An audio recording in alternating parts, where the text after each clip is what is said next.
problems. So for this one, it's gonna be 31, 28 right triangles. For this problem, I think it is a very good problem. Yeah, because basically we don't need any kind of programming techniques, only about mathematics. Yeah, and this kind of mathematics is called combinatorics. Basically, it seems like counting. Yeah, you need to have some intuition how to count how many like triangles. But before that, let's first try to understand what is a triangles by this definition. So, it is a collection of three elements of grid. Yeah, it's a right triangle. If one of its elements is in the same row with another element and the same column with the third element. Yeah, I hope you understand by that. So this is a triangle. This is connected, same column and same row. And this is of course a triangle, and it is very obvious. And this one, even they are not connected, it is also triangle, because if you connect it, it is a triangle. Yeah. So we are going to count how many such kind of triangles. Maybe it is difficult when you think about it.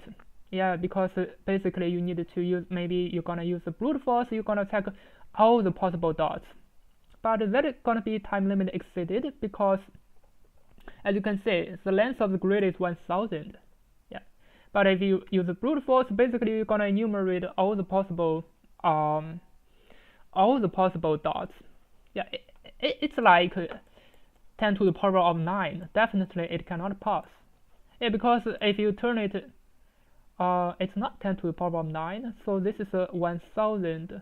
If you turn it into a 1D array, it is a 10 to the power of 6. And then you're gonna choose all the possible numbers. It is a 10 to the power of 18. Definitely we cannot use brute force to solve such problem, because this is just counting. And definitely we're gonna use some techniques to count it easily. So let's just draw a grid. It is like this. Now, what we're gonna consider is only about this dot. So here we have a dot. Now we're gonna count how many triangles. If this dot is my, how to say, is my 90 degrees, vertices. So I gonna call this 90-degree vertices. So it's gonna be basically like that. So if this is my 90 degrees vertices, basically it's gonna extend to some dot. So this is gonna be 1, and here this is also 1, and this is also 1. Yeah. So I'm gonna ignore about 0 because we don't count 0. Yeah. Let's start to count how many ones. So if you know, at the this is the right side. At the right side there are 2 ones. And at the top side, how many ones? At the left side, there's another one. So in total, there are gonna be like 3 ones at the left and the right side. And how many ones at the top and bottom side? 1, 2. So there are 2. So it means how many triangles? It is 2 times 3. It is 6. Yeah. Now we can draw it. Yeah. If I draw it, you can see it's gonna be 6. So this is 1, 2, 3, 4, 5, and 6, because we only count the 90 degrees triangles. So what is the English name for 90 degrees triangles? I didn't know about it, but we are just counting the 90 degrees triangles. If some triangles like that, 60 degrees, we don't count it. Yeah, we only count about a 90 degrees triangle, and this vertices is just for the 90 degrees vertices. Yeah, from here. If we can solve it now, you can see the problem gonna be just easier. We can just use n square time complexity to solve it. Yeah, but before that, we just need to accumulate all the ones. So for example, at column 1, how many ones, and row 1, how many ones, and then we're gonna check it. So for example, if this is a column 1, and if this is a row 1, so in row 1, how many ones? 1, 2, 3. There are 3 ones. And at column 1, how many ones? 1, 2. Yeah. So we just use 2 times 3 if this is a 1. If this is a 0 at here, we don't need to count it. Yeah. Now let's just try to start coding. Normally for me, I'm gonna prepare RC and for row and column. Yeah. So let's just prepare row and column. Yeah. Now I'm gonna prepare row set and column set, but I'm gonna use array because this gonna save some time. So it's gonna be 0 times r and 0 times c. So this is just row and column set. We're gonna just record the positions of this row and column. Yeah.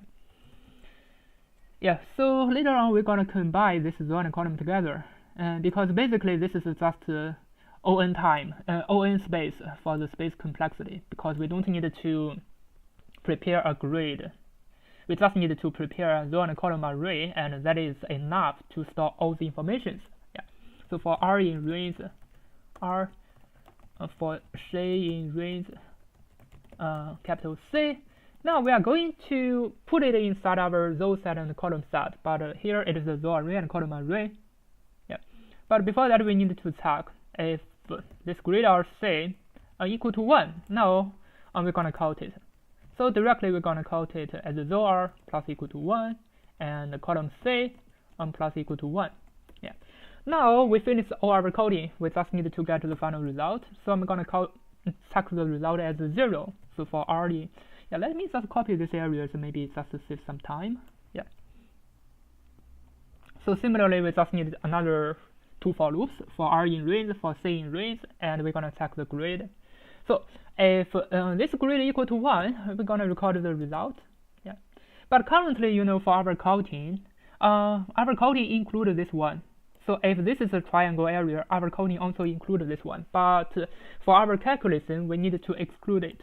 So for exclude it, we just need to use row R minus 1 and times column C minus 1. So this is going to be our final result. Now we can return this result, and this code could be quite clean and concise and easy to understand. Yeah. So we just prepare this row and column. Yeah. Now let me just submit it to check if it works. As you can see, it works. I think this is a better solution. The time complexity is O(n) squared, but the space complexity, as you can see from here, it is just O(n). Thank you for watching. See you next time.